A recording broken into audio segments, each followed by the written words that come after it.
വയനാട് മുണ്ടക്കൈ ചൂരൽമല ദുരന്തബാധിതരുടെ പുനരധിവാസത്തിന് മുസ്ലിം league തയ്യാറാക്കുന്ന ഭവന പദ്ധതിക്ക് തറക്കല്ലിട്ടു.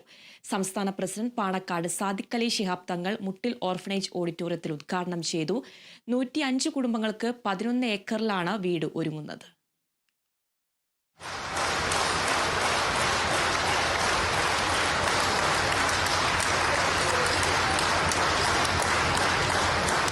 മുണ്ടക്കൈ ദുരന്തത്തിന്റെ ഓർമ്മകളിൽ നിന്ന് ഇന്നും കേരളം മുക്തരായിട്ടില്ല. അതിജീവിതർക്ക് ജീവിതം തിരിച്ചു നൽകാൻ കേരളം ഒറ്റക്കെട്ടാണ്. വീട് നഷ്ടപ്പെട്ട 105 കുടുംബങ്ങളുടെ കരം പിടിക്കുകയാണ് മുസ്ലിം ലീഗ്. ദുരന്തബാധിതർക്ക് ലീഗ് നിർമ്മിച്ചു നൽകുന്ന ഭവന സമുച്ചയത്തിന്റെ തറക്കല്ലിടൽ നടന്നു.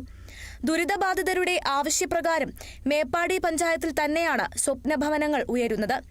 മുട്ടിൽ മേപ്പാടി റോഡിനോട് ചേർന്ന് വെള്ളിത്തോടിൽ 11 ഏക്കർ ഭൂമിയിൽ 105 കുടുംബങ്ങളുടെ സ്വപ്നത്തിന് മുസ്ലിം ലീഗ് സംസ്ഥാന അധ്യക്ഷൻ പാണക്കാട് സാദിഖ് അലി ശിഹാബ് തങ്ങൾ തറക്കല്ലിട്ടു. രക്ഷാപ്രവർത്തനത്തിന്റെയും പുനരധിവാസത്തിന്റെയും ഓരോ ഘട്ടത്തിലും ദുരിതബാധിതർക്കൊപ്പം നിന്ന മുസ്ലിം ലീഗ് എല്ലാ കാലവും അത് തുടരുമെന്നും സാദിഖ് അലി ശിഹാബ് തങ്ങൾ പറഞ്ഞു. രാജ്യസ്നേഹത്തിന്റെ പേരിൽ ഒന്നിക്കുവാനാണ് അവിടുത്തെ ആവേശം. ആ ചേർന്നിരിപ്പിന്റെയും ഒരുമയുടെയും ചരിത്രം വയനാട് നമുക്ക് കാഴ്ചവെക്കുകയാണ്. നമുക്ക് നിലനിർത്തേണ്ടത് തന്നെയാണ്. ഈ ഒരുമയുടെ പാരമ്പര്യത്തെയാണ് നമുക്ക് നിലനിർത്തേണ്ടത്.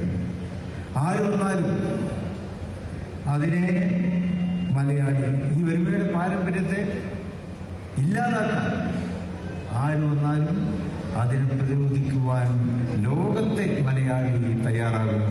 മലപ്പുറത്തെ മലയാളി മാത്രമല്ല. മേപ്പാടി പഞ്ചായത്തിലെ തൃക്കൈപ്പറ്റ വില്ലേജിൽ വെള്ളിത്തോട് മുട്ടിൽ മേപ്പാടി പ്രധാന റോഡിനോട് ചേർന്നാണ് ഭവന പദ്ധതി യാഥാർത്ഥ്യമാകുന്നത്.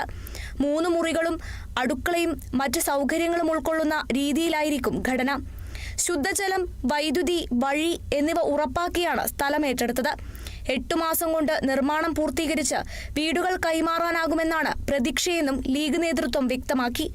Kerala vision news, Wayanad.